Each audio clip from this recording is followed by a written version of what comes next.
But just again, really have a lot of appreciation for the people that come in here and do the work for us behind the scenes every day. It truly takes a village. All right, Amber, with the status of labor talks with so many free agents, with an expansion draft, do you have any idea what this offseason might even look like? And if you don't, how do you kind of go up? In the quiet corridors of WNBA front offices, a rumor has begun to spread. One so bold that it's got league executives either laughing it off or secretly panicking. It's the kind of story that sounds impossible at first, until you start connecting the dots. The whispers all lead back to Indianapolis, to a franchise that just a few years ago was written off as irrelevant. But now, they might be on the verge of changing the entire landscape of women's basketball. Behind closed doors, insiders claim the Indiana Fever are plotting something huge, a long-term, carefully timed plan that could either build the next great WNBA dynasty or completely blow up in their faces. And at the center of it all stands one woman, General Manager Lynn Dunn, a basketball architect with decades of experience and a reputation for outsmarting everyone in the room. What she's allegedly building isn't just another roster, it's a blueprint to break the system itself. And it all revolves around one player, Caitlin Clark, the kind of generational superstar whose impact has already stretched far beyond the court. Her name alone sells tickets, moves merchandise, and commands national headlines. But the rumor says Dunn's not just planning to keep her, she's preparing to use her like no player has ever been used in WNBA history. This isn't just a story about contracts or cap space. It's about control. About a small market team daring to challenge the old rules of how this league operates. Some call it brilliant, others call it reckless. But one thing's for sure, if these whispers turn out to be true, the Indiana Fever might not just win games, they might rewrite the future of the WNBA itself. Just a few years ago, the Indiana Fever were an afterthought, a struggling team in a league that often felt like it was fighting for attention. Empty seats, declining viewership, and constant roster changes painted the picture of a franchise stuck in neutral. For diehard fans, it was painful. For casual viewers, it was invisible. The Fever weren't just losing games, they were losing relevance. Then, everything changed. When Caitlin Clark stepped into the WNBA, it wasn't just a draft pick, it was an earthquake. From the moment she suited up, ticket prices spiked overnight. Games sold out weeks in advance. Suddenly, people who had never watched a single minute of women's basketball were staying glued to their screens watching the Fever. Caitlin wasn't just a player, she was an event. Her arrival flipped the script not only for Indiana, but for the entire league. TV ratings shattered records, merch sales skyrocketed. Even rival teams began scheduling extra staff just to handle the demand when Clark came to town. She had done the impossible. She made the WNBA mainstream. But while everyone else was caught up in the spectacle, Lynn Dunn was quietly thinking about something else entirely. Because she understood what so many others didn't. Popularity fades fast if it isn't backed by power. Yes, the Fever were relevant again, but relevance doesn't win championships. Dunn knew that behind all the highlights and headlines, her team still had cracks. A young roster, inconsistent defense, and the kind of inexperience that gets exposed when the pressure turns real. Caitlin was a once-in-a-generation talent, but even generational players need a system built around them. And that's where Dunn's long game began. While everyone else was celebrating the Fever's sudden comeback story, she was already planning for what came next. Not just how to build a competitive team, but how to build a machine. A franchise that could dominate for years, not seasons. The Fever's rise wasn't the end of their story. It was just the first move in something much bigger. Behind every great comeback, there's always a mastermind, someone who sees the game 10 steps ahead of everyone else. For the Indiana Fever, that person is Lynn Dunn. If you know women's basketball, you know her name carries weight. She's not some flashy executive chasing headlines. She's a builder, a strategist, and a survivor in one of the toughest sports ecosystems on the planet. Her fingerprints are on decades of success, from college championships to WNBA playoff runs, and she's earned her reputation the hard way, by winning. But according to whispers circling league circles, Dunn's next move might be her boldest yet. Sources describe a plan so complex and forward-thinking that even rival GMs are struggling to wrap their heads around it. The rumor? That she's laying the groundwork for a 2026 roster overhaul unlike anything the WNBA has ever seen. A multi-layered strategy that could redefine how a small-market franchise competes in a growing league. What makes Dunn different is that she's not afraid to challenge the system itself. While other front offices play by the rules, Dunn's rumored approach seems to question where those rules actually end. She's studying upcoming changes to the collective bargaining agreement, salary cap projections, and potential contract loopholes that most teams won't even consider until it's too late. She's not reacting to trends, she's preparing to create them. And if the rumors are true, 2026 isn't just another season circled on the calendar. It's the year the Fever could flip the entire WNBA hierarchy on its head. Those close to her describe Dunn as meticulous but fearless, the kind of leader who understands that greatness doesn't come from playing it safe. She's watched dynasties rise and fall, she's built teams from scratch, and she's seen what happens when organizations hesitate. To her, hesitation is death. So instead of waiting for opportunity, she's allegedly manufacturing one, piece by piece, behind closed doors, with Caitlin Clark as the centerpiece. Lynn Dunn isn't trying to win a single championship. She's trying to build a legacy. And if even half of what insiders are whispering turns out to be true, her plan could make history. Every generation produces one athlete who doesn't just play the game, they change it. For the WNBA, that athlete is Caitlin Clark. She's not just the face of a franchise, she's the engine powering an entire movement.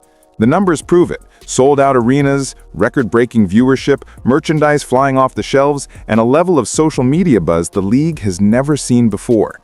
But here's where things get truly wild.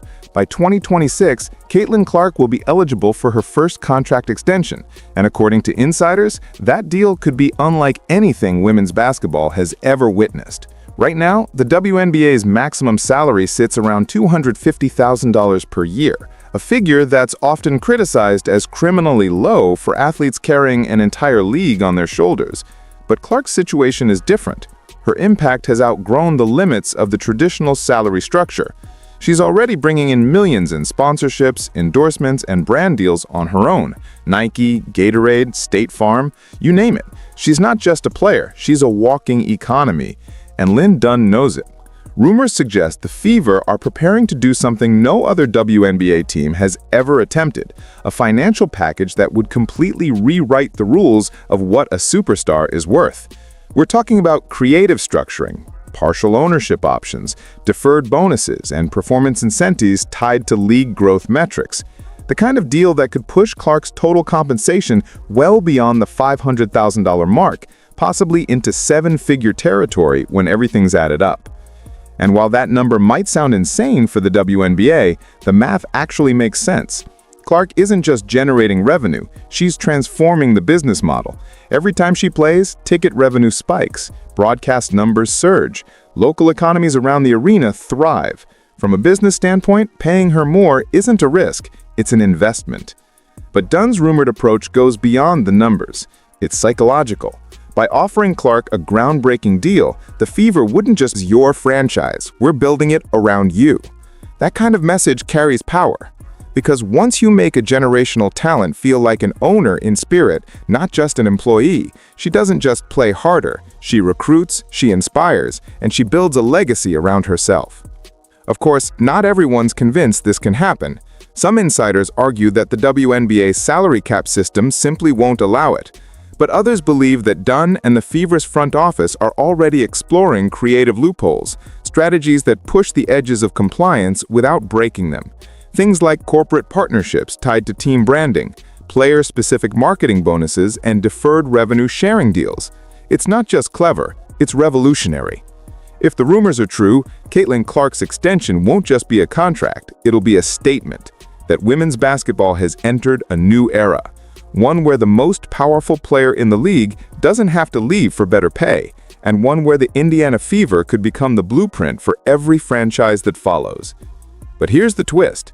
Dunn's plan doesn't stop with Clark, because if you're going to build a dynasty, you need more than one superstar. You need firepower, chemistry, and experience. And according to whispers, the next piece of the puzzle is already in her sights. If Caitlin Clark is the spark that ignited Indiana's rise, then Sophie Cunningham might be the flame that keeps it burning. Across the league, her name carries weight, not because she's the flashiest scorer or the biggest star, but because she's the kind of player every championship team secretly wishes they had. She's tough, vocal, fearless, and utterly relentless. You can't teach that kind of intensity. You either have it or you don't, and Cunningham has it in spades. Now, imagine that energy next to Caitlin Clark.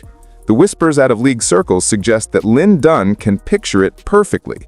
According to insiders, part of her 2026 master plan involves pulling off one of the boldest moves in recent WNBA history, poaching Sophie Cunningham from a rival franchise, and not just poaching her, overpaying her by a wide margin to make it happen.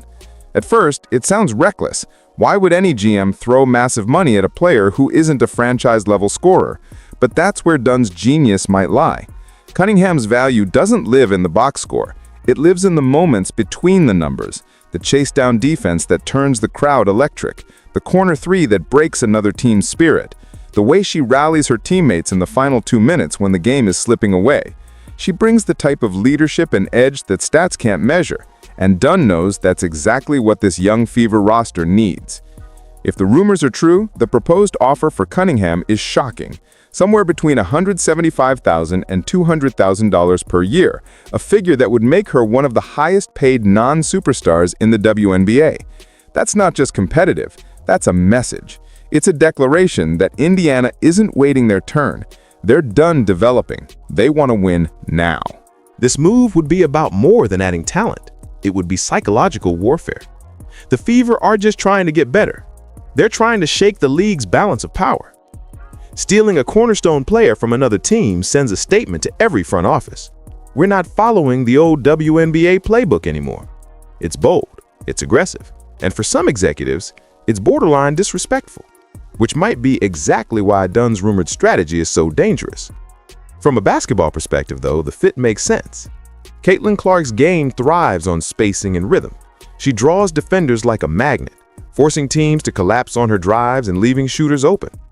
Pair her with Cunningham, a proven floor stretcher and clutch shooter, and you create a nightmare for opposing defenses. Imagine Clark coming off a high screen, reading the double team, and kicking it out to Cunningham wide open in the corner. That's the kind of offensive synergy that can flip playoff games. But beyond the X's and O's, there's something deeper at play. Cunningham embodies the kind of fearless mentality that championship teams are built on. She plays like every possession is personal. She dives on loose balls, talks trash, and refuses to back down. That kind of fire is contagious, and for a roster full of young players still learning how to win, it could be transformative. Of course, this kind of move wouldn't come easy. Cunningham is valued where she is, loved by fans, respected by teammates, and central to her team's identity. For Indiana to lure her away, they'd need more than just money. They'd need a pitch, a vision, something that says, you're not just joining a team, you're joining a movement. That's where Caitlin Clark becomes the wild card again. Playing alongside the biggest name in the sport on a roster engineered to dominate would be hard for anyone to ignore. The Fever could offer something no other team can, the chance to be part of history, to build a dynasty from the ground up. And if the rumors are right, Dunn's pitch might already be forming behind the scenes. Sources close to the league claim that conversations about future collaborations and marketing partnerships have been quietly floating around since mid-season. Whispers that just might hint at groundwork being laid far earlier than anyone realized. Still, this kind of aggression comes with risk. Overpaying one player can backfire fast if chemistry cracks or if egos collide. But Dunn doesn't seem to be playing scared. Every move, every rumored offer, every speculative conversation points to one undeniable truth. She's willing to bet everything on her vision. And if it works, the combination of Caitlin Clark's superstardom and Sophie Cunningham's grit could give Indiana something the WNBA hasn't seen in years. A roster that's not just talented, but terrifying. A team that plays with swagger, toughness and an edge sharp enough to cut through any defense in the league. But as big as this rumored power play sounds, it's not even the boldest part of Dunn's plan.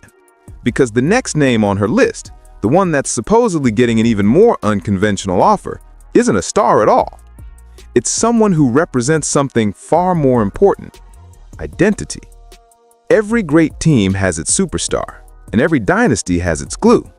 The player who doesn't grab the headlines, but without them, everything falls apart. For the Indiana Fever, that player is Lexie Hull. She's not the face on the billboards or the one trending on social media after every game. She's the one who quietly does the dirty work, keeps the locker room steady, and plays with a kind of discipline and selflessness that coaches dream about. Hall isn't flashy. She doesn't need to be. Her value comes from the plays that don't make the highlight reel, the deflection that saves a possession, the extra rotation that shuts down a shooter, the quiet communication that keeps teammates locked in. She's the heartbeat that doesn't skip even when the rest of the team is rattled. And in Lynn Dunn's rumored 2026 master plan, that kind of player isn't just important, she's essential. According to insiders, Dunn isn't just planning to keep Lexie Hull, she's planning to overpay her dramatically. We're talking about a contract rumored to approach $150,000 a year, nearly double what most front offices would offer for a role player with her stat line. To outsiders, that might sound excessive, but to Dunn, it's a statement of principle. See, Dunn understands something fundamental about team building.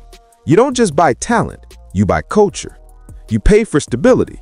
You invest in players who make others better, even if the scoreboard doesn't notice it. By locking up Hull early and paying her well above her projected market value, Dunn would be doing more than rewarding loyalty. She'd be creating it. Because when you take care of the players who grind, who sacrifice, who lead by example, word gets around. Around the league, that kind of reputation spreads fast. Players talk, agents talk, and suddenly, the Indiana Fever start to sound like the kind of place where people want to play. Not just because of money, but because it feels like a team that values more than just stats on a spreadsheet. Hull's rumored deal isn't about numbers, it's about identity. It tells the locker room, we see you, we reward effort, we take care of our own. In a league where player empowerment is growing and stars have more options than ever, that message matters. It builds trust, and trust builds dynasties. And strategically, Dunn's move could be brilliant. Every superstar needs balance. Clark's offensive firepower, paired with Cunningham's toughness, needs a defensive anchor, someone who's willing to guard the toughest assignments, absorb the physical toll, and do it without demanding the spotlight. That's Lexie Hull. She's the kind of player who wins you the possession that wins you the game, and she does it without hesitation. But there's also a deeper, almost calculating side to this rumored move. By overpaying Hull now, Dunn eliminates future uncertainty. She locks in a key piece of her defensive identity before the rest of the league catches up. In a few years, when expansion teams enter and salary caps rise, what looks like an overpay today could look like a bargain tomorrow. It's classic Dunn. Forward-thinking, emotionally intelligent, and quietly ruthless. She's not just rewarding loyalty, she's weaponizing it. Because every roster spot filled by someone who believes in the system makes the system stronger. It's not just about signing the best players, it's about creating an environment where the best versions of players can exist. And maybe that's why insiders say the rumored Hull move is the most revealing part of Dunn's 2026 plan. Because it exposes how she really thinks, not like a GM trying to survive from season to season, but like an architect designing an empire. You start with your cornerstone, Caitlin Clark. You add your fire, Sophie Cunningham. Then you cement it all with the foundation, the player who keeps everything from cracking under pressure. Lexie Hull might never be the star of the highlight reel, but if the rumors are true, she might just be the reason the Fever's next one is called Championship Highlights. Still, that raises a bigger question, one that's got rival executives scratching their heads. How on earth could Indiana afford all of this? Because on paper, these numbers don't add up. Clark's rumored record-breaking extension, Cunningham's aggressive offer, and Hull's premium deal should push the Fever way past the salary cap ceiling. And yet, insiders say Lynn Dunn's team might already have a solution. At first glance, the numbers don't make sense. How could one team, under a strict $1.46 million salary cap, possibly afford Caitlin Clark's rumored record-breaking deal, Sophie Cunningham's high-end contract, and Hull's loyalty premium, all while filling out a competitive roster? On paper, it looks impossible. But according to whispers from league insiders, Lynn Dunn and the Fever might be preparing to pull off something the WNBA has never seen before. A financial masterclass built on creativity, timing, and a little bit of risk. The key, sources say, lies in what's known as shadow money. Revenue streams that don't count against the official salary cap, but still find their way into players' pockets through legitimate league-approved means. It's not cheating, it's innovation. Think marketing partnerships, sponsorship deals, brand collaborations, all structured carefully enough that they exist outside traditional player contracts. And no player in the WNBA is better positioned to leverage that kind of structure than Caitlin Clark. She's not just a superstar, she's a marketing machine. She already generates millions for brands like Nike, Gatorade, and State Farm, and that's before any official extension. The rumor is that Dunn's front office is exploring ways to legally tie some of those sponsorship dollars to the Fever organization itself through local partnerships and shared endorsements. In theory, Clark could be compensated for team-affiliated appearances, brand content, or community events, money that doesn't count toward her salary, but still keeps her paid at superstar levels. It's a gray area, but a powerful one. Other leagues have done similar things for years. In European soccer and Major League Baseball, even in international basketball, players receive off-the-books income through club sponsorships and marketing arrangements. The WNBA, being smaller and still growing, has tighter regulations, but also more flexibility. And Lynn Dunn, according to insiders, is the kind of executive who reads every line of the rulebook, looking for opportunities others overlook. But sponsorship structuring isn't the only rumored move. Another piece of this alleged financial puzzle involves deferred compensation. The concept is simple. Players agreed to take part of their salary later, spreading payments across multiple seasons or even post-career. It minimizes the current year's cap hit while guaranteeing long-term money. For example, Clark could sign a $500,000 extension, but only have $300,000 count toward the cap in 2026, with the rest paid through structured bonuses or future installments. That might sound theoretical, but it's a proven tactic in professional sports. The MLB and NBA use it constantly. Remember Bobby Bonavilla, the baseball player who still gets paid every July despite retiring decades ago? That's deferred money. The same principle could be applied here on a smaller scale, giving the Fever flexibility to add depth and veterans without breaking the cap ceiling. Then there's the timing element, maybe the boldest part of Dunn's rumored plan. The WNBA's collective bargaining agreement is expected to be renegotiated around the same time the so-called 2026 window opens. That transition period could create an opportunity, a moment of uncertainty when new salary cap numbers, bonus rules, or franchise player designations might shift. If Dunn locks in key deals right before the new structure takes effect, the Fever could essentially grandfather in favorable contracts before salaries across the league explode. It's high-stakes financial chess. One wrong move, and the Fever could find themselves under investigation, or worse, saddled with unmanageable contracts. But if Dunn times it perfectly, Indiana could end up with an all-star roster locked in under a soon-to-be outdated cap, giving them a massive competitive edge for years. Of course, all of this would require an ownership group willing to play the long game, to front the cash now for rewards that might take seasons to materialize. But according to those close to the organization, they are. The Fever's ownership reportedly believes that building a dynasty around Clark isn't just about winning. It's about monetizing momentum. Every extra playoff game means more ticket sales, more national broadcasts, more sponsorships, and more growth for the league itself. They might even be prepared to operate at a loss in the short term, betting that a championship-caliber team could generate the kind of long-term brand value that no marketing campaign ever could. In other words, spend money to make history. Still, there's no denying the risk. Creative accounting always draws attention, and if other teams feel Indiana is bending the rules, the league office could step in. But Dunn's rumored strategy isn't about breaking the system, it's about understanding it better than anyone else. Finding the cracks between the rules, exploiting the gray zones where innovation lives. If the whispers are even half true, Lynn Dunn and the Fever might be about to pull off something extraordinary, not by cheating, but by outsmarting the very structure that was designed to limit them. And if they succeed, it won't just change Indiana. It'll force the entire WNBA to evolve. Because in every league, there's always one team that figures out the loophole first, the one that forces everyone else to adapt. And if this rumored plan works, that team could be wearing red, navy, and gold. But as ambitious as this all sounds, Dunn knows one thing better than anyone. Every revolution in sports comes with consequences. And history has shown bold ideas can build empires or burn them to the ground. Whether the rumors are true or not almost doesn't matter anymore, because what they represent is bigger than the Indiana Fever. It's about a league standing at the edge of transformation, staring down the question that every growing sport eventually faces. What happens when ambition finally outgrows the rules that once kept it alive? The WNBA isn't a struggling experiment anymore. It's evolving fast. What used to be a small niche league is now a cultural movement, driven by stars who don't just play the game, but redefine it. And right in the center of that evolution sits Caitlin Clark, a player whose impact can be measured not just in points or assists, but in sold-out arenas, record-breaking broadcasts, and the way her name has become synonymous with the rise of women's basketball itself.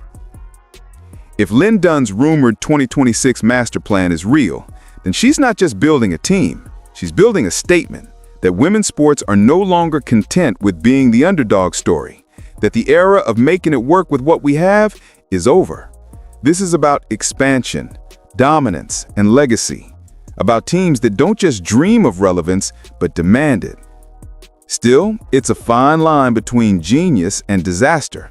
If Dunn pulls it off, the Fever could become the WNBA's first true super team, a dynasty built not just on talent, but on timing, innovation, and sheer boldness. But if it fails, if the financial experiments backfire, if chemistry fractures, if the risks outweigh the rewards, then the Fever could become the cautionary tale that every future GM studies as a warning. And yet, that's what makes this story so compelling. Because for the first time in decades, the WNBA isn't just fighting for survival, it's fighting for power, for ownership over its own destiny. And that fight, messy and controversial as it may be, is proof that the league has finally made it. These are no longer the problems of a struggling organization, these are the growing pains of a powerhouse. The Fever's rumored plan isn't just about one team's ambition, it's a reflection of what's happening across women's sports as a whole.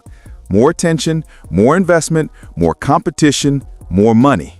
And with that comes something new: politics, power struggles, and the kind of behind-the-scenes maneuvering once reserved for billion-dollar leagues like the NBA or NFL. In a way, that's progress, the kind that doesn't always feel clean, but is always necessary. Because the truth is, growth doesn't happen quietly. It happens when people like Lynn Dunn push boundaries that others didn't even know existed. When teams start thinking not just about this season, but about the next 5, 10, 20 years. Whether the master plan is real, exaggerated, or completely imagined, it's already done something remarkable. It's made us talk about the WNBA not as a novelty, but as a battleground, a place where strategy, money, and legacy collide, and where the future of women's basketball will be decided not in press releases, but on the court, one bold decision at a time. So, as we look ahead to 2026, as the whispers grow louder and the stakes climb higher, one thing feels inevitable. The WNBA's next chapter will be written by those who dare to think bigger, those who refuse to wait their turn. And if Lynn Dunn and the Indiana Fever are really preparing to say, "We're next," then we might just be watching history in motion. A story that years from now, fans will look back on and say, that's when everything changed. Because dynasties aren't built overnight. They're built on belief, on defiance, and on the courage to make everyone else uncomfortable. And whether this rumored plan ends in glory or collapse, one truth remains. The fact that such a plan even feels possible means the WNBA has finally arrived. So what do you think? Is Lynn Dunn a visionary rewriting the rules of the game, or a gambler playing with fire? Let me know which side you're on, because either way, the league will never be the same again.